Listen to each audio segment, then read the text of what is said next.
Hello everyone, welcome to Edu plus.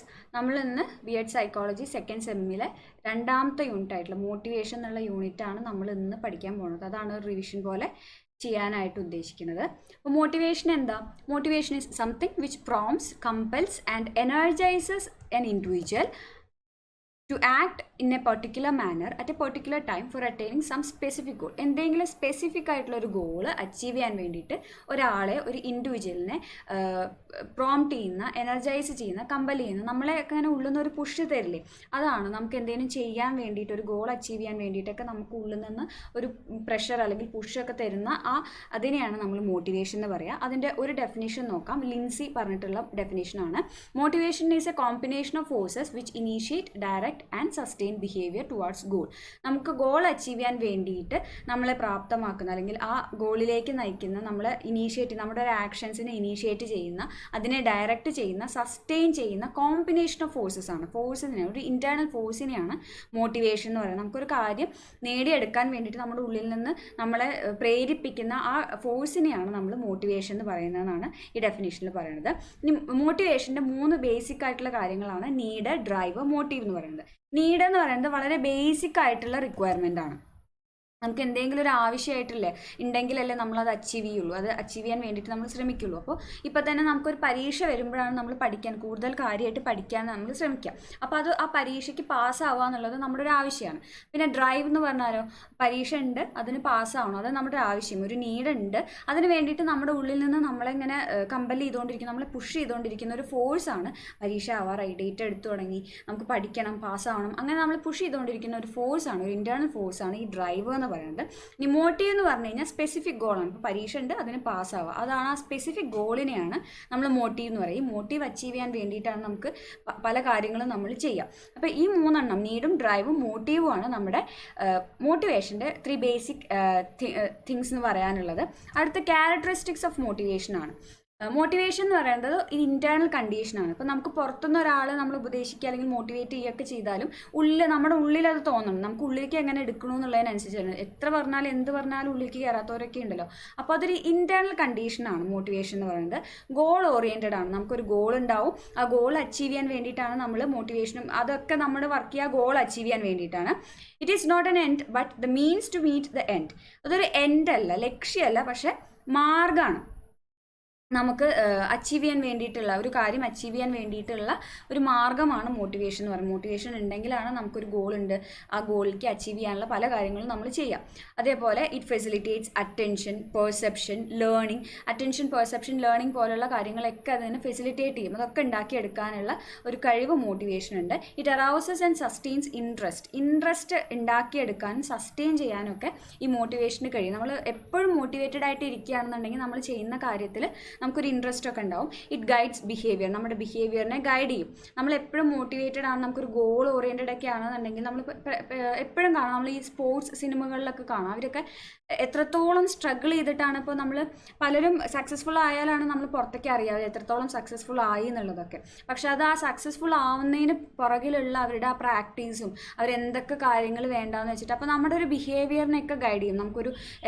നമുക്ക് ആ ഗോളിലേക്ക് എത്താൻ എന്ത് ബിഹേവിയർ ആണോ വേണ്ടത് അതിനനുസരിച്ചിട്ട് നമ്മളെ ഗൈഡ് ചെയ്യും ഈ മോട്ടിവേഷൻ എന്ന് പറയുന്നത്. നമ്മുടെ എഫിഷ്യൻസിനെ എൻഹാൻസ് ചെയ്യും. അതേപോലെ it helps in developing A sense of discipline. നേരത്തെ പറഞ്ഞ മാതിരി തന്നെ, ബിഹേവിയർ ഗൈഡ് ചെയ്യുമെന്ന് പറഞ്ഞപ്പോൾ പറഞ്ഞ മാതിരി തന്നെ ഒരു സെൻസ് ഓഫ് ഡിസിപ്ലിൻ അത് ഉണ്ടാക്കിയെടുക്കും. It helps in development of social qualities ഒക്കെ ഡെവലപ്പ് ചെയ്യുന്നതിനും ഈ മോട്ടിവേഷൻ സഹായിക്കുന്നുണ്ട്. അടുത്തത് മോട്ടിവേഷൻ സൈക്കിളാണ്. മോട്ടിവേഷൻ സൈക്കിൾ തുടങ്ങുന്നത് നീഡ്സിൽ നിന്നാണ്. നമ്മൾ ഓൾറെഡി പറഞ്ഞു കഴിഞ്ഞു. മോട്ടിവേഷൻ്റെ 3 ബേസിക് ആയിട്ടുള്ള കാര്യങ്ങൾ നമ്മൾ ഓൾറെഡി പറഞ്ഞു കഴിഞ്ഞു. അപ്പോൾ നീഡ്സിൽ നിന്നാണ് മോട്ടിവേഷൻ സൈക്കിൾ തുടങ്ങുന്നത്. നമുക്കൊരു ആവശ്യം ഉണ്ടാകും, ആ ആവശ്യം എന്തിലേക്ക് നയിക്കും? നമ്മൾ മോട്ടീവിലേക്ക് ജനറേറ്റ് ചെയ്യും. ആവശ്യം, നീഡ്സ് മോട്ടീവിലേക്ക് ജനറേറ്റ് ചെയ്യും. മോട്ടീവ്സ് എന്തുണ്ടാക്കും? നമുക്ക് ടെൻഷൻ ഉണ്ടാക്കും. നമുക്ക് ആദ്യം ഒരു ആവശ്യം ഉണ്ടായിരുന്നു, ആ ആവശ്യം നമുക്ക് പതിയെ എന്തായി വരും? ആവശ്യമല്ല, ഒരു മോട്ടീവായി മാറി. മോട്ടീവായി കഴിഞ്ഞാൽ, ഒരു ഗോളായി കഴിഞ്ഞാൽ എന്തായി? പിന്നെ അത് അച്ചീവ് ചെയ്യാൻ എന്തൊക്കെ ചെയ്യണം എന്നുള്ള ടെൻഷനായി. ആ ടെൻഷൻസ് എന്തുണ്ടാക്കും? നമുക്ക് ആക്ഷൻസ് ഉണ്ടാക്കും, അല്ലേ? നമ്മൾ ഉള്ളിൽ എന്തെങ്കിലുമൊക്കെ ചെയ്യണം, അതങ്ങനെ അങ്ങനെ ഉള്ളിൽ ടെൻഷൻ ഉണ്ടാവും തോറും നമുക്കൊരു ഒരു അൺകംഫർട്ടബിൾ ആയി ഇതാവും തോറും നമ്മൾ എന്ത് ചെയ്യും, നമ്മൾ അതിനെ കംഫർട്ടബിൾ ആക്കാൻ വേണ്ടിയിട്ട് അല്ലെങ്കിൽ അത് അച്ചീവ് ചെയ്യാൻ വേണ്ടിയിട്ടുള്ള പ്രവൃത്തികൾ ചെയ്യാൻ തുടങ്ങും. അങ്ങനെ ആക്ഷൻസ് ചെയ്യുമ്പോൾ നമുക്ക് അവസാനം ഫൈനലി എന്ത് റിസൾട്ട് ചെയ്യും, നമുക്ക് സാറ്റിസ്ഫാക്ഷൻ ഉണ്ടാവും, നമുക്ക് ആ ഗോളിലേക്ക് എത്താനും എന്തെങ്കിലുമൊക്കെ നമുക്ക് നേടിയെടുക്കാനൊക്കെ സാധിക്കും. അപ്പോൾ നമുക്ക് സാറ്റിസ്ഫാക്ഷൻ ഉണ്ടാവും. ഇതാണ് മോട്ടിവേഷൻ സൈക്കിൾ എന്ന് പറയുന്നത്. അപ്പോൾ നീഡ്സിൽ നിന്ന് തുടങ്ങും. നീഡ്സ് എന്ത് ചെയ്യും, generate motive, motive creates tensions, tensions lead to actions, actions result in satisfaction. ഇതിങ്ങനെ സൈക്കിളായിട്ട് ഇങ്ങനെ തുടർന്നുകൊണ്ടേയിരിക്കും. ഇപ്പോൾ ഒരു നീഡ് കഴിഞ്ഞ് കഴിഞ്ഞാൽ അതിൻ്റെ വാല് പിടിച്ചിട്ട് അടുത്ത നീഡ് വരും. ഒന്നിൽ തന്നെ ഒന്ന് സാറ്റിസ്ഫാക്ഷൻ ആയി എന്ന് വിചാരിച്ചിട്ട് നമ്മൾ എന്ത് ചെയ്യുന്നില്ല, ഈ മോട്ടിവേഷൻ സൈക്കിൾ അവിടെ നിൽക്കുന്നില്ല. നമ്മുടെ ആവശ്യങ്ങൾ വീണ്ടും വീണ്ടും വരികയാണ്. അതിനനുസരിച്ചിട്ട് ഈ മോട്ടിവേഷൻ സൈക്കിൾ ഇങ്ങനെ മൂവ് ചെയ്തുകൊണ്ടിരിക്കും. അടുത്തത് ടൈപ്സ് ഓഫ് മോട്ടിവേഷൻ ആണ് പറയുന്നത്. ടൈപ്സ് ഓഫ് മോട്ടിവേഷനിൽ ബേസിക് ആയിട്ട് പ്രധാനമായിട്ടും രണ്ടെണ്ണമാണ്, എക്സ്ട്രിൻസിക് മോട്ടിവേഷനും ഇൻട്രിൻസിക് മോട്ടിവേഷനും. എക്സ്ട്രിൻസിക് മോട്ടിവേഷൻ എന്ന് പറഞ്ഞാൽ എന്താണ്? Extrinsic motivation is the motivation driven from outside the individual which are tied with the environment. ഒരു ആൾക്ക് പുറത്തുനിന്ന്, ഇപ്പോൾ എനിക്ക് എക്സ്ട്രിൻസിക് മോട്ടിവേഷൻ കിട്ടുക എന്ന് പറഞ്ഞു കഴിഞ്ഞാൽ പുറത്തുനിന്ന് ഒരാൾ എനിക്ക് തരുന്നതാണ്. ഇപ്പോൾ ഒരാൾ ഒരു ഉപദേശം തരിക അല്ലെങ്കിൽ ഒരു എക്സാമ്പിൾ കാണിച്ചു തരിക, അങ്ങനെയൊക്കെ ചെയ്തിട്ട് അങ്ങനെ നമ്മൾ ഒരാൾ പറഞ്ഞ് അങ്ങനെയൊക്കെ ചെയ്യുന്നതിനാണ് ഈ എക്സ്ട്രിൻസിക് മോട്ടിവേഷൻ എന്ന് പറയാം. അപ്പം നമ്മളത് ചെയ്യുന്നത് എന്താ, അയാൾ പറയുന്നത് കൊണ്ട് മാത്രമാണ് നമ്മൾ ആ ഗോൾ അച്ചീവ് ചെയ്യാൻ വേണ്ടിയിട്ട് പല കാര്യങ്ങളും ചെയ്യുന്നുണ്ടാവും. പരീക്ഷയ്ക്ക് വീട്ടിൽ നിന്നുള്ള പ്രഷർ അല്ലെങ്കിൽ ടീച്ചേഴ്സിനെ പേടിച്ചിട്ടൊക്കെ പഠിക്കുന്നത് ഒരു എക്സ്ട്രിൻസിക് മോട്ടിവേഷൻ എക്സാമ്പിൾ ആണ് അല്ലേ. അപ്പോൾ നമ്മൾ അവരെ പേടിച്ചിട്ട് അല്ലെങ്കിൽ അവർ പറയുന്നത് കൊണ്ട് അവർക്കൊരു വിഷമം ഉണ്ടാവരുത് വെച്ചിട്ടാണ് നമ്മൾ പഠിക്കുന്നത്. നമ്മൾ പാസ്സാവാതിരുന്നാൽ വീട്ടുകാർക്ക് വിഷമവും സങ്കടം അതുണ്ടാവരുത് വെച്ചിട്ട് നമ്മൾ പഠിക്കണം. അല്ലാണ്ട് എനിക്ക് പഠിക്കണം, എനിക്കത് പഠിച്ച് മനസ്സിലാവണം, നല്ല നിലയിലെത്തണം, അങ്ങനെ ഒരു ഉദ്ദേശമൊന്നുമില്ല. ഇവരെ സന്തോഷപ്പെടുത്തുക എന്നുള്ള ഒരൊറ്റ ഉദ്ദേശമേ ഉള്ളൂ. അത് അപ്പോൾ നമ്മൾ ആ ചെയ്യുന്ന ടാസ്കുമായിട്ട് ഇതിനൊരു ഫങ്ഷണൽ റിലേഷൻഷിപ്പ് ഇല്ല. പഠിക്കുന്നത് എന്തോ നമ്മളത് ഉള്ളിലേക്ക് എടുക്കുന്നില്ല, നമ്മൾ പാസ്സാവാൻ വേണ്ടിയിട്ട് എന്തൊക്കെയോ കുറച്ച് കാണിക്കുന്നു, അങ്ങനെയൊക്കെയുള്ള രീതിയിൽ നമുക്കതിലൊരു പേഴ്സണൽ ഇൻട്രസ്റ്റ് ഒന്നും ഉണ്ടായിക്കോളണമെന്ന് നിർബന്ധമില്ല. അതാണ് ഈ എക്സ്ട്രിൻസിക് മോട്ടിവേഷൻ. അടുത്തത് ഇൻട്രിൻസിക് മോട്ടിവേഷനാണ്. Intrinsic motivation is that arises from within the individual ആണ്. നമുക്ക് സ്വന്തമായിട്ട് തോന്നുകയാണ്. ഇപ്പോൾ എനിക്ക് സ്വന്തമായിട്ട് പഠിക്കണം, പാസ്സാവണം, നല്ല മാർക്ക് വാങ്ങിക്കണം, എന്നിട്ട് നല്ല രീതിയിലാവണം എന്നൊക്കെ തോന്നിയിട്ട് ഞാൻ പഠിക്കുമ്പോൾ അതിൻ്റെ വ്യത്യാസം ഉണ്ടാവുമല്ലോ. ഞാൻ എത്രത്തോളം അതിന് വേണ്ടി റിസർച്ച് ചെയ്ത് കാര്യങ്ങളൊക്കെ മനസ്സിലാക്കി കിട്ടാവുന്ന സോഴ്സിൽ നിന്നൊക്കെ മെറ്റീരിയൽസ് കളക്ട് ചെയ്ത് അങ്ങനെയൊക്കെ എല്ലാ ഡീറ്റെയിൽസ് നോക്കിയിട്ടാണ് നമ്മൾ പഠിക്കുക. അപ്പോൾ നമ്മൾ എന്തായി, നമ്മൾ ആ ചെയ്യുന്ന കാര്യം നമ്മുടെ ഇൻട്രസ്റ്റോട് ചെയ്യണം. അപ്പോൾ നമ്മുടെ ചെയ്യുന്ന ടാസ്കും നമ്മുടെ ഈ മോട്ടിവേഷനും തമ്മിലൊരു ഫങ്ഷണൽ റിലേഷൻഷിപ്പ് ഒക്കെ ഉണ്ടാവും. ഇതാണ് ഇൻട്രിൻസിക് മോട്ടിവേഷൻ എന്ന് പറയുന്നത്. എക്സ്ട്രിൻസിക് മോട്ടിവേഷൻ എന്ന് പറഞ്ഞു കഴിഞ്ഞാൽ driven from outside the individual ആണ്. ആളിൽ നിന്ന്, ആ ഇൻഡിവിജ്വലിൽ നിന്ന് പുറത്തു നിന്ന് കിട്ടുന്നതാണ് എക്സ്ട്രിൻസിക് മോട്ടിവേഷൻ. ഇൻട്രിൻസിക് മോട്ടിവേഷൻ എന്ന് പറഞ്ഞാൽ ഡ്രിവൺ വിത്തിൻ ദ ഇൻഡിവിജ്വൽ ആണ്. ഉള്ളിൽ നിന്ന്, ആ ഇൻഡിവിജ്വലിൻ്റെ ഉള്ളിൽ നിന്ന് ഉണ്ടാവുന്നതാണ് ഇൻട്രിൻസിക് മോട്ടിവേഷൻ എന്ന് പറയുന്നത്. അടുത്തത് അച്ചീവ്മെൻറ്റ് മോട്ടിവേഷൻ ആണ്. അച്ചീവ്മെൻറ്റ് മോട്ടിവേഷൻ എന്ന് പറഞ്ഞു കഴിഞ്ഞാൽ നമ്മളിപ്പോൾ ഒരു സ്കൂൾ കോണ്ടെക്സ്റ്റിലൊക്കെ പറയുകയാണെങ്കിൽ കുട്ടികളുടെ സക്സസ്ഫുൾ ആവാൻ അല്ലെങ്കിൽ അച്ചീവ് ചെയ്യാനൊക്കെ ഉള്ള ഡിസയറിനെയാണ് നമ്മൾ അച്ചീവ്മെൻറ്റ് മോട്ടിവേഷൻ എന്ന് പറയുന്നത്. ഇപ്പോൾ ചില കുട്ടികളൊക്കെ നമ്മൾ കണ്ടിട്ടുണ്ടാവും, എപ്പോഴും ക്ലാസ്സിൽ ഫസ്റ്റ് ആവണം, അതൊന്ന് സെക്കൻഡ് ആയാൽ പോലും അവർക്ക് സഹിക്കില്ല. അങ്ങനെയൊക്കെയുള്ള ടൈപ്പ് കുട്ടികളുണ്ടല്ലോ, എപ്പോഴും ഫസ്റ്റ്, എല്ലാത്തിലും ഫസ്റ്റ്, അങ്ങനെയൊക്കെയുള്ള രീതിയിൽ എപ്പോഴും സക്സസ്ഫുൾ ആവാനുള്ള ഒരു അർജുള്ള, ഒരു ഡിസയർ ഉള്ള അങ്ങനെയുള്ള മോട്ടിവേഷനെയാണ് നമ്മൾ അച്ചീവ്മെൻറ്റ് മോട്ടിവേഷൻ എന്ന് പറയുന്നത്. Students with high achievement motivation set higher goals, manage anxiety about failure, work hard for success and gain maximum pleasure from success. ഇങ്ങനത്തെ കുട്ടികൾ എങ്ങനെയായിരിക്കും, അവർക്ക് ഹയർ ഗോൾസ് ആയിരിക്കും. അപ്പോൾ ചിലരുണ്ടായിരിക്കും ജസ്റ്റ് പാസ്സായാൽ മതി എന്നുള്ള ആ ഗോളിൽ സെറ്റ് ചെയ്യുന്നത്. പക്ഷേ ഇങ്ങനെ അച്ചീവ്മെൻറ്റ് മോട്ടിവേഷൻ ഉള്ളവർ അങ്ങനെയൊന്നും ആയിരിക്കില്ല. എനിക്ക് 90 above% അല്ലെങ്കിൽ 95 above% മാർക്ക് വേണം, അത് ആഗ്രഹിക്കുക മാത്രമല്ല, അതിനനുസരിച്ചിട്ട് അവർ പ്രിപ്പയർ ചെയ്യും, അവർ ഹാർഡ് വർക്ക് ചെയ്യും. അതേപോലെ മാക്സിമം അവരുടെ കാര്യങ്ങളൊക്കെ അതിനനുസരിച്ച് ചെയ്യാൻ തുടങ്ങും. അതേപോലെ അവർക്ക് ഈ ആങ്സൈറ്റി, ഫെയിലിയർ, അങ്ങനെയുള്ള ഒരു ഫെയിലിയർ ആങ്സൈറ്റി ഒക്കെ ഉണ്ടാവില്ല. തോറ്റുപോവോ, പഠിച്ചാലും തോറ്റുപോവോ അല്ലെങ്കിൽ കിട്ടില്ലായിരിക്കുമോ എന്നൊക്കെ വിചാരിച്ചിട്ട് പെർഫോം ചെയ്യാൻ പറ്റാത്തവരുണ്ടല്ലോ, അതും ഉണ്ടാവില്ല ഈ അച്ചീവ്മെൻറ്റ് മോട്ടിവേഷനിലുള്ളവർക്ക്. അവർക്ക് അങ്ങനെ ആ ആങ്സൈറ്റീനൊക്കെ ഹാൻഡിൽ ചെയ്യാനുള്ളൊരു കഴിവും ഉണ്ടായിരിക്കും. അതേപോലെ അവർ ഈ സക്സസ്സിൽ നിന്ന് മാക്സിമം പ്ലഷർ, അവർ മാക്സിമം എൻജോയ് ഉണ്ടാവും. അവർക്ക് സക്സസ് കിട്ടുമ്പോൾ അവർ മാക്സിമം എൻജോയ് ചെയ്യുന്നുണ്ടാവും. അതേപോലെ ഈ അച്ചീവ്മെൻറ്റ് മോട്ടിവേഷനും ലേണിങ്ങിൽ എക്സലൻസും തമ്മിലൊരു പോസിറ്റീവ് കോറിലേഷൻ ആണല്ലോ. അപ്പോൾ നല്ല അച്ചീവ്മെൻറ്റ് മോട്ടിവേഷൻ ഉള്ള ഒരു കുട്ടിക്ക് എപ്പോഴും നല്ല, ഓൾമോസ്റ്റ് എന്ന് തന്നെ പറയാം, എപ്പോഴും എന്തായിരിക്കും, നല്ല എക്സലൻ്റ് ആയിരിക്കും ലേണിങ്ങിലെന്ന് പറയുന്നത്. അവർ എപ്പോഴും നന്നായിട്ട് സ്കോർ ചെയ്യണം അല്ലെങ്കിൽ നന്നായിട്ട് സക്സസ്ഫുൾ ആവണം, അച്ചീവ് ചെയ്യണം എന്നൊക്കെ വിചാരിക്കുന്നവർ എപ്പോഴും അതിന് വേണ്ടി ഹാർഡ് വർക്ക് ചെയ്യും. അതിൻ്റെ റിസൾട്ടും കിട്ടും. അതെന്താണ്, അപ്പോൾ ഓട്ടോമാറ്റിക്കലി നമുക്കത് ലേണിങ്ങിൽ ഒരു എക്സലൻസ് ആയിട്ട് റിസൾട്ട് ചെയ്യും. ഇനി മെക്ലെലൻഡിൻ്റെ അച്ചീവ്മെൻറ്റ് മോട്ടിവേഷൻ ആണ് പറയുന്നത്. മെക്ലെലൻഡിൻ്റെ achievement motivation, he believed that specific needs of the individual are acquired over a period of time and gets moulded with one's experience of the life. അദ്ദേഹം എന്താ പറഞ്ഞത് എന്ന് വെച്ചാൽ ഒരു ഇൻഡിവിജ്വലിൻ്റെ നീഡ്സ് ഒക്കെ സ്പെസിഫിക് നീഡ്സ് നമ്മുടെ ഓവർ എ പീരീഡ് ഓഫ് ടൈമിനനുസരിച്ചിട്ട് അത് എന്ത് ചെയ്യും, മോൾഡഡ് ആവും. നമ്മുടെ ഓരോ ആവശ്യങ്ങൾ ഇപ്പോൾ നമ്മൾ ചെറിയ കുട്ടിയാകുമ്പോൾ നമ്മൾ വിചാരിച്ചിരുന്ന ആവശ്യങ്ങളാവില്ല കുറച്ചും കൂടെ പ്രായം, ഒരു 5 വയസ്സിലത്തെ നമ്മുടെ ആവശ്യങ്ങളാവില്ല 10, 15, 20 വയസ്സിലുണ്ടാവുക. ചിലപ്പോൾ അതേ ആവശ്യം തന്നെ അതിൻ്റെ ഒരു നമ്മൾ നോക്കി കാണുന്ന ഒരു വ്യൂവും ഒരു ഡയമെൻഷനൊക്കെ മാറിയിട്ടുണ്ടാവും. അപ്പോൾ നമ്മുടെ ഏജിനനുസരിച്ച് നമ്മുടെ എക്സ്പീരിയൻസിനനുസരിച്ച് സമയം പോകുന്നതിനനുസരിച്ച് നമ്മുടെ നീഡ്സിലും വ്യത്യാസങ്ങളുണ്ടാവും. അത് മോൾഡ് ചെയ്ത് വരുന്നതാണ് മെക്ലെലൻഡ് പറഞ്ഞത്. ഇനി അദ്ദേഹത്തിൻ്റെ അക്കോർഡിംഗ്ലി നമുക്ക് 3 തരം നീഡ്സ് ആണുള്ളത്: need for affiliation, need for power and need for achievement. ഇനി അദ്ദേഹത്തിൻ്റെ തിയറിയിൽ ഈ 3 നീഡ്സിൻ്റെ കൂടെ ലെറ്റർ ആഡ് ഓൺ ചെയ്തതാണ് need for avoidance. Need for affiliation എന്ന് പറഞ്ഞു കഴിഞ്ഞാൽ അംഗീകാരം കിട്ടുക, നമ്മളെല്ലാവരും അംഗീകരിക്കുക, നമ്മൾ ചെയ്യുന്ന കാര്യങ്ങൾ അംഗീകരിക്കുക, നമ്മളെ മൊത്തത്തിൽ അംഗീകരിക്കുക, അതിനുള്ളൊരു ആവശ്യമുണ്ടല്ലോ. എല്ലാവർക്കും അങ്ങനെ തന്നെയല്ലേ? നമ്മളൊരു ഗ്യാങ്ങിലൊക്കെ ചെന്നാൽ നമ്മൾ പറയുന്ന കാര്യങ്ങൾ എല്ലാവരും അംഗീകരിക്കുക, അല്ലെങ്കിൽ നമ്മൾ ചെയ്യുന്ന കാര്യങ്ങൾ എപ്പോഴും ഇല്ലെങ്കിലും നമ്മളെപ്പോഴും കാണുക ചെയ്യാതെ അല്ലെങ്കിൽ നമ്മൾ പറയുന്നത് ശ്രദ്ധിക്കുക ചെയ്യാതിരിക്കുന്ന ഒരു സാഹചര്യത്തിൽ നമുക്ക് നിൽക്കാൻ ബുദ്ധിമുട്ടായിരിക്കും. അപ്പം ആദ്യത്തേത് പറയുന്നത് നീഡ് ഫോർ അഫിലിയേഷൻ, നമുക്കൊരു അംഗീകാരം കിട്ടാനുള്ള നീഡാണ്. അടുത്ത need for power. Need for power എല്ലാവർക്കും കാണണമെന്നില്ല, ചിലർക്കെങ്കിലും ഉണ്ടാവും. നമ്മളെപ്പോഴും നമ്മളൊരു അതോറിറ്റി ആയിട്ട്, നമ്മൾ ലീഡിങ് ആയിട്ട്, നമ്മളൊരു പവർ ഹോൾഡർ ആയിട്ട് ഇരിക്കണം എന്നുള്ള അങ്ങനെയുള്ള ഒരു ആവശ്യമുള്ളവരാണ് ഈ നീഡ് ഫോർ പവർ ഉള്ളവർ. എപ്പോഴും ഉണ്ടാവില്ലേ ക്ലാസ് ലീഡർ ആക്കുമ്പോൾ ഞാനാവാന്ന് പറഞ്ഞ് നീട്ടി നിൽക്കുന്നവർ, അല്ലെങ്കിൽ ഗ്രൂപ്പിൽ എപ്പോഴും ലീഡർ ആവാൻ വേണ്ടി നിൽക്കുന്നവർ, അതാവാതിരിക്കുമ്പോൾ ഭയങ്കര ബുദ്ധിമുട്ട് തോന്നുന്നവരൊക്കെ ഉണ്ടല്ലോ, അത് ഈ നീഡ് ഫോർ പവർ ഉള്ളവരാണ്. അടുത്ത നീഡ് ഫോർ അച്ചീവ്മെൻറ്റ്. നമ്മൾ നേരത്തെ പറഞ്ഞു അച്ചീവ്മെൻറ്റ് മോട്ടിവേഷൻ്റെ കാര്യത്തിൽ അല്ലേ, എപ്പോഴും സക്സസ്ഫുൾ ആവണം, അച്ചീവ്മെൻറ്റ് ഉണ്ടാവണം എന്നൊക്കെ വിചാരിക്കുന്ന, എപ്പോഴും ഒരു എക്സലൻസ് കാത്തു സൂക്ഷിക്കണം, അത് ഉണ്ടാവണം എനിക്കെന്ന് വിചാരിക്കുന്ന അത്ര ആൾക്കാർക്കാണ് ആ നീഡിനെയാണ് നമ്മൾ നീഡ് ഫോർ അച്ചീവ്മെൻറ്റ് എന്ന് പറയുക.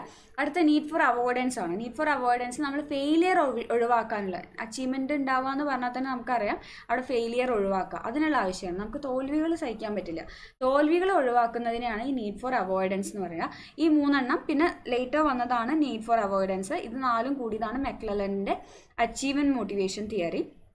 അടുത്തത് അറ്റ്കിൻസന്റെ അച്ചീവ്മെൻറ്റ് മോട്ടിവേഷൻ തിയറിയാണ്. അറ്റ്കിൻസന്റെ അച്ചീവ്മെൻറ്റ് മോട്ടിവേഷൻ എന്ന് പറയുന്നത് achievement motivation is the desire to accomplish difficult tasks and meet standards of excellence, also known as the need for achievement. ഒരു നമ്മൾ ഡിഫിക്കൽട്ട് ആയിട്ടുള്ള ടാസ്കുകളൊക്കെ അക്കംപ്ലീഷ് ചെയ്ത് അതൊക്കെ സാധിച്ചെടുത്ത് നമ്മൾ അവസാനം എന്ത് ചെയ്യാണ്, ഒരു സ്റ്റാൻഡേർഡ് ഓഫ് എക്സലൻസ് മീറ്റ് ചെയ്യാണ്. അതിനെയാണ് അച്ചീവ്മെൻറ്റ് മോട്ടിവേഷൻ എന്ന് അറ്റ്കിൻസൺ പറഞ്ഞത്. അതേപോലെ individuals are motivated by success orientation and failure avoidance. ഈ അച്ചീവ്മെൻറ്റ് മോട്ടിവേഷൻ ഉള്ളവർ എപ്പോഴും ഫെയിലിയറിനെ ഒഴിവാക്കിയിട്ട് നമുക്ക് എപ്പോഴും സക്സസ് ഉണ്ടാവണം എന്നുള്ള രീതിയിൽ അങ്ങനെ മോട്ടിവേറ്റഡ് ആയിട്ടുള്ള ആൾക്കാർക്കാണ് അറ്റ്കിൻസന്റെ അക്കോർഡിംഗ്ലി അച്ചീവ്മെൻറ്റ് മോട്ടിവേഷൻ ഉള്ളതെന്നാണ് അദ്ദേഹം പറയുന്നത്.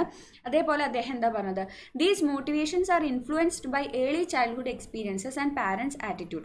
നമ്മുടെ ഏർലി ആയിട്ടുള്ള വളരെ കുഞ്ഞ് പ്രായത്തിൽ തന്നെ നമ്മുടെ ചൈൽഡ്ഹുഡ് എക്സ്പീരിയൻസസുകൾ എന്തൊക്കെയാണ്, പാരൻസിൻ്റെ ഇൻഫ്ലുവൻസ് ആറ്റിറ്റ്യൂഡുകളൊക്കെ എന്തൊക്കെയാണ്, അതിനനുസരിച്ചിട്ടൊക്കെയാണ് നമുക്ക് അച്ചീവ്മെൻറ്റ് മോട്ടിവേഷൻ ഉണ്ടാവുക എന്നാണ് അറ്റ്കിൻസൺ പറഞ്ഞു. അപ്പോൾ നമുക്ക് പൊതുവെ കണ്ടിട്ടുണ്ടാവും, ഇപ്പോൾ നല്ല ഡോക്ടേഴ്സിൻ്റെ മക്കളാണെങ്കിൽ ഒരുവിധപ്പെട്ടവരൊക്കെ മക്കളൊക്കെ എന്താവും, ഡോക്ടേഴ്സ് ആവാൻ തന്നെ നോക്കും. ചിലപ്പോൾ MBBS ഡോക്ടർ ആയിരിക്കും പാരൻസ് എന്നുണ്ടെങ്കിലും അവരൊരു വേറെ ഏതെങ്കിലും ഒരു ഡോക്ടർ ആവാൻ, MBBS ആയില്ലെങ്കിലും വേറെ ഏതെങ്കിലും ഡോക്ടർ ആവാൻ വേണ്ടിയിട്ടെങ്കിലും ശ്രമിക്കുന്നവരായിരിക്കും ഓൾമോസ്റ്റ് അവരുടെ മക്കളൊക്കെ. എല്ലാവരും നല്ല, എന്നാലും മെജോറിറ്റി എന്ന് പറയുന്നവരും. അപ്പോൾ അത് നമ്മുടെ എന്താണ് ഏർലി ചൈൽഡ്ഹുഡ് എക്സ്പീരിയൻസും നമ്മുടെ പാരൻസിൻ്റെ ഇൻഫ്ലുവൻസ് ആറ്റിറ്റ്യൂഡൊക്കെയാണ്. അപ്പോൾ പാരൻസിന് എപ്പോഴും അവരെക്കാൾ നല്ല രീതിയിലാണ് കുട്ടികൾ എന്നുള്ളതാണ്. അപ്പോൾ അതിനനുസരിച്ച് അവർ കോൺസ്റ്റൻ്റ്ലി അവർ ആ രീതിയിലാണ് കുട്ടികളെ മോട്ടിവേറ്റ് ചെയ്യുക. അതേപോലെ അവർക്ക് ഉണ്ടാകുന്ന ചൈൽഡ്ഹുഡ് എക്സ്പീരിയൻസുകളും അങ്ങനെയായിരിക്കും. അവർ ഡോക്ടേഴ്സ് ആകുമ്പോൾ അവർക്ക് കിട്ടുന്ന ഒരു റെപ്യൂട്ടേഷൻ, അവർക്ക് കിട്ടുന്ന ഇപ്പോൾ ഫിനാൻഷ്യലി ആയിക്കോട്ടെ അവർക്ക് കിട്ടുന്ന നല്ല കാര്യങ്ങൾ, ബെനിഫിറ്റ്സ്, അതൊക്കെ കണ്ടിട്ടാണ് കുട്ടികൾ വളരുക. അപ്പം നമുക്കും അതുപോലെ ആവണം അല്ലെങ്കിൽ അതിന് മുകളിലാവണം എന്നുള്ളൊരു ആ ഒരു ആറ്റിറ്റ്യൂഡൊക്കെ കുട്ടികൾക്കുണ്ട്. അപ്പോൾ നമ്മുടെ വളരെ ചെറുപ്പത്തിലുണ്ടാവുന്ന കുട്ടികൾക്കുണ്ടാവുന്ന എക്സ്പീരിയൻസസുകളും അവർക്ക് ഉണ്ടാവുന്ന ഇൻഫ്ലുവൻസസുകളും ഒക്കെയാണ് ഈ അച്ചീവ്മെൻറ്റ് മോട്ടിവേഷൻ ഉണ്ടാക്കാൻ കാരണം എന്നാണ് അറ്റ്കിൻസൺ പറഞ്ഞത്. അറ്റ്കിൻസൺസ് തിയറി ഇൻക്ലൂഡ്സ് 3 ഫാക്ടേഴ്സ്. ഒന്ന് പറയുന്നത് ഓറിയൻറ്റേഷനാണ്. ഓറിയൻറ്റേഷൻ എന്തിനൊക്കെ ഉള്ളതാവാം, സക്സസ് ഉണ്ടാവാനും അതേപോലെ ഫെയിലിയറിനെ അവോയ്ഡ് ചെയ്യാനുമുള്ള ഓറിയൻറ്റേഷൻ ഉണ്ടാവാം. അതേപോലെ expectation, chances of success or failure, അതായത് നമ്മൾ എത്രത്തോളം സക്സസ് ഉണ്ടാവാം എത്രത്തോളം ഫെയിലിയർ ഉണ്ടാവാം എന്ന് നമുക്കൊരു എക്സ്പെക്റ്റേഷൻ ഉണ്ടാവുള്ളൂ. നമ്മളൊരു കാര്യം ചെയ്യുമ്പോൾ ഇങ്ങനെയൊക്കെ ചെയ്താൽ എനിക്ക് ഇത്രത്തോളം സക്സസ് ഉണ്ടാവാൻ സാധ്യതയുണ്ട്, ഇത്ര ആണ് ഫെയിലിയർ ഉണ്ടാവാൻ സാധ്യത, നമുക്ക് തന്നെ ഒരു എക്സ്പെക്റ്റേഷൻ ഉണ്ടാവുള്ളൂ, അതുണ്ട്. പിന്നെ വാല്യൂ എന്ന് പറഞ്ഞു കഴിഞ്ഞാൽ നമുക്കൊരു ഇൻസെൻറ്റീവ്, സക്സസ്സിനോ അല്ലെങ്കിൽ ഫെയിലിയറിനോ നമുക്ക് കിട്ടാവുന്ന ഇൻസെൻറ്റീവിനെയാണ് ഇവിടെ വാല്യൂ എന്ന് ഉദ്ദേശിക്കുന്നത്. ഇപ്പോൾ നമ്മൾ നന്നായി പഠിച്ചു കഴിഞ്ഞാൽ നമുക്ക് നല്ല നിലയിലെത്താം, ഇന്ന കാര്യം ഇപ്പോൾ നല്ലൊരു കാർ വാങ്ങിക്കാം, അങ്ങനെയൊക്കെ നമ്മളിങ്ങനെ വിചാരിക്കുമല്ലോ. അപ്പോൾ അതൊരു ഇൻസെൻറ്റീവാണ്. ഫെയിലിയർ ആയി കഴിഞ്ഞാലോ നമുക്ക് നല്ല ജോലി കിട്ടില്ല, അല്ലെങ്കിൽ ഇങ്ങനെ ഒരു കാര്യം ചെയ്യാൻ കിട്ടില്ല, അങ്ങനെയൊക്കെ ഉണ്ടാവുമല്ലോ. അപ്പോൾ നമുക്ക് കിട്ടുന്ന സക്സസ്സിനോ അല്ലെങ്കിൽ ഫെയിലിയറിനോ നമുക്ക് കിട്ടുന്ന ഇൻസെൻറ്റീവാണ് വാല്യൂ എന്ന് പറയുന്നത്. അത് ഈ കാര്യങ്ങളൊക്കെ വെച്ചിട്ട് അറ്റ്കിൻസൺ എന്ത് ചെയ്തു, ഒരു mathematical model for need for achievement ഉണ്ടാക്കി. ഒരു നീഡ് ഫോർ അച്ചീവ്മെന്റിനുള്ള ഒരു മാത്തമാറ്റിക്കൽ മോഡൽ, അതാണ് NACH equal to TS minus TAF എന്ന് പറയുന്നത്. NAH എന്ന് പറഞ്ഞു കഴിഞ്ഞാൽ അച്ചീവ്മെന്റ് മോട്ടിവേഷൻ ആണ്, നീഡ് ഫോർ അച്ചീവ്മെന്റ് മോട്ടിവേഷൻ ആണ്. Need for achievement motivation is equal to TS എന്ന് പറഞ്ഞാൽ ടെൻഡൻസി ടു അപ്രോച്ച് സക്സസിനെ അപ്രോച്ച് ചെയ്യാനുള്ള ടെൻഡൻസി മൈനസ് TAF എന്ന് പറഞ്ഞാൽ ടെൻഡൻസി ടു അവോയ്ഡ് ഫെയിലിയർ. നമ്മൾ നീഡ് ഫോർ അച്ചീവ്മെൻറ്റ് മോട്ടിവേഷൻ എന്ന് പറഞ്ഞാൽ അപ്പോൾ എന്താണ്, tendency to approach success minus tendency to avoid failure. നമുക്ക് സക്സസ് ഉണ്ടാവാനുള്ള ടെൻഡൻസിയിൽ നിന്നും ഫെയിലിയർ ഉണ്ടാവാനുള്ള ടെൻഡൻസിനെ മൈനസ് ചെയ്താലാണ് നമുക്ക് നീഡ് ഫോർ അച്ചീവ്മെൻറ്റ് ഉണ്ടാവുക എന്നാണ് അറ്റ്കിൻസൺ പറഞ്ഞത്. ഇതാണ് അദ്ദേഹത്തിൻ്റെ മാത്തമാറ്റിക്കൽ ആയിട്ടുള്ള റെപ്രസെൻറ്റേഷൻ. അച്ചീവ്മെൻറ്റ് മോട്ടിവേഷന് നീഡ് ഫോർ അച്ചീവ്മെൻറ്റിനുള്ള മാത്തമാറ്റിക്കൽ ആയിട്ടുള്ള റെപ്രസെൻറ്റേഷൻ അറ്റ്കിൻസൺ കൊടുത്തത് ഇതാണ്. ഇനി അടുത്തത് പറയാനുള്ളത് ക്ലാസ് റൂം മോട്ടിവേറ്റിംഗ് ടെക്നിക്സുകൾ എന്തൊക്കെയാണെന്നുള്ളതാണ്. ആദ്യം പറയുന്നത് establish clear goals and expectations. നമ്മളൊരു ക്ലിയർ കട്ടായിട്ടുള്ള ഗോൾ വെക്കാൻ, എക്സ്പെക്റ്റേഷൻ വെക്കാനൊക്കെ കുട്ടികളെ സഹായിക്കും. അപ്പോൾ ഓരോരുത്തർക്കും കാലിബർ ഓരോ മാതിരി ആയിരിക്കും, ഇൻഡിവിജ്വൽ ഡിഫറൻസ് ഉണ്ടാവുമല്ലോ ക്ലാസ് റൂമിൽ.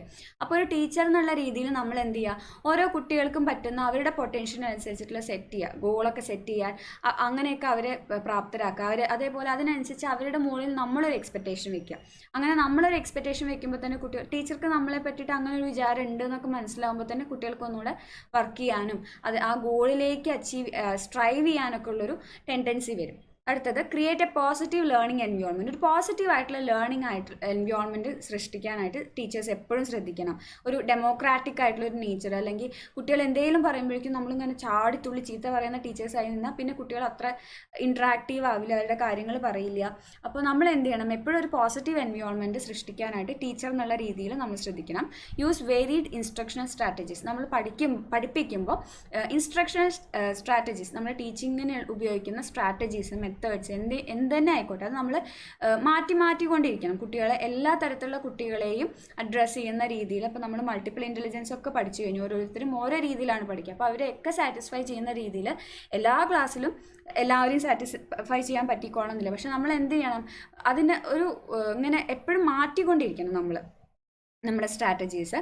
Offer autonomy and choice. കുട്ടികൾക്ക് എപ്പോഴും ഒരു ചോയ്സ് കൊടുക്കാനും അവരുടെ ഭാഗം കേൾക്കാനും ഒക്കെ ഉള്ളൊരു നമ്മൾ ഓൾറെഡി പറഞ്ഞു, പോസിറ്റീവ് എൻവയോൺമെൻറ്റ് ഉണ്ടാക്കുക എന്ന് പറഞ്ഞാൽ അതൊക്കെ തന്നെയാണ്. കുട്ടികളെ കൂടി ശ്രദ്ധിക്കാനും അവരെന്താ പറയണം എന്നുള്ള കാര്യങ്ങളൊക്കെ ശ്രദ്ധിക്കാനൊക്കെ ഉള്ളൊരു അവസരം ഉണ്ടാക്കി കൊടുക്കുക. Foster A growth mind set. നമ്മൾ ഒരു ഗ്രോത്ത് മൈൻഡ് സെറ്റ് ഉണ്ടാക്കാൻ വേണ്ടിയിട്ട് നമുക്കും ഉണ്ടാവണം, ടീച്ചേഴ്സിനും അതേപോലെ തന്നെ കുട്ടികൾക്കും അത് ഉണ്ടാക്കാൻ വേണ്ടിയിട്ടുള്ളൊരു അങ്ങനത്തെ ഒരു മൈൻഡ് സെറ്റ് ഉണ്ടാക്കി കൊടുക്കാനൊക്കെ ആയിട്ട് ശ്രമിക്കണം. Incorporate gamification and rewards. നമ്മൾ എപ്പോഴും റിവാർഡ് കൊടുക്കാനും അതേപോലെ ഗെയിമിഫിക്കേഷൻ കളികളിലൂടെയൊക്കെ പഠിക്കുക, അങ്ങനെയുള്ള കാര്യങ്ങളൊക്കെ നമ്മുടെ ക്ലാസ് റൂമിൽ എപ്പോഴും ഉപയോഗിക്കണം. എപ്പോഴും സീരിയസ് ആയിട്ട് കണ്ടന്റ് മാത്രം പറഞ്ഞുകൊണ്ടിരിക്കുക അങ്ങനെയൊന്നുമല്ല. കുട്ടികളെ നല്ല രസമായിട്ട് പഠിപ്പിക്കുക, അതിനനുസരിച്ച് അവർ നല്ല രസമായിട്ട് ചെയ്യുമ്പോൾ അവരെ റീഇൻഫോഴ്സ് ചെയ്യാനും റിവാർഡ് കൊടുക്കാനൊക്കെ ശ്രമിക്കുക. ബിൽഡ് മീനിങ് ഫുൾ കണക്ഷൻസ് വെച്ചിട്ടൊക്കെ, നല്ലൊരു കണക്ഷൻസ് വെച്ചിട്ടൊക്കെ പഠിപ്പിക്കാനും ഒക്കെ ആയിട്ട് ശ്രമിക്കുക. പിന്നെ പ്രൊവൈഡ് ഓപ്പർച്യൂണിറ്റീസ് ഫോർ സക്സസിനുള്ള ഓപ്പർച്യൂണിറ്റീസ് കൊടുക്കുക കുട്ടികൾക്ക്, അവർക്കൊരു വിജയം വരാനും. അങ്ങനെ എപ്പോഴും നമ്മളൊരു ഓട്ടോക്രാറ്റായിട്ട് നമ്മൾ പറയുന്നത് മാത്രം കുട്ടികൾ കേൾക്കുക അങ്ങനെയൊന്നുമല്ല. നമ്മൾ വേറെ സ്ട്രാറ്റജീസ് ഉപയോഗിച്ച് കുട്ടികളെ മാക്സിമം പാർട്ടിസിപ്പേറ്റ് ചെയ്യുന്ന രീതിയിൽ ക്ലാസ് എൻഗേജ് ചെയ്യിപ്പിക്കുക, ക്ലാസ് റൂം ആക്ടിവിറ്റീസൊക്കെ ചെയ്യിപ്പിക്കുക. അങ്ങനെ ചെയ്യുമ്പോൾ ഓരോ ആക്ടിവിറ്റി ചെയ്യുമ്പോഴും ഓരോരുത്തരായിരിക്കും എക്സൽ ചെയ്യുക. അതിനനുസരിച്ചിട്ട് അവർ റിവാർഡ് കൊടുക്കുക, അവരുടെ സക്സസ്സിന് അങ്ങനെ ഓരോരുത്തർക്കും മുന്നിട്ട് വരാനുള്ളൊരു ഓപ്പർച്യൂണിറ്റി കൊടുക്കുക. ഇതൊക്കെ ചെയ്യുമ്പോൾ തന്നെ ക്ലാസ് റൂം മൊത്തം ഒരു മോട്ടിവേറ്റഡ് ആയിട്ടുള്ള ഒരു ക്ലാസ് റൂം ആവും. നമ്മുടെ ക്ലാസ് റൂമിലേക്ക് വരാൻ കുട്ടികൾക്ക് ഇഷ്ടമുണ്ടാവും, വർക്കുകൾ ചെയ്യാനും കുട്ടികൾക്ക് ഇഷ്ടമുണ്ടാവും. അപ്പോൾ അങ്ങനെയാകുമ്പോൾ കുട്ടികൾക്ക് പഠിക്കാനും സക്സസ്സിലേക്ക് പോകാനൊക്കെ അവരും ഒരു ഇൻറ്റേർണലി മോട്ടിവേറ്റഡ് ആയിരിക്കും. അപ്പോൾ ഇത്രയൊക്കെയാണ് നമുക്ക് ക്ലാസ് റൂം മോട്ടിവേറ്റിംഗ് ടെക്നിക്സ് പറയാനുള്ളത്. ഇത്രയാണ് മോട്ടിവേഷൻ എന്നുള്ള യൂണിറ്റിൽ പറയാനുള്ളത്. എല്ലാവർക്കും മനസ്സിലായി എന്ന് വിചാരിക്കുന്നു. താങ്ക്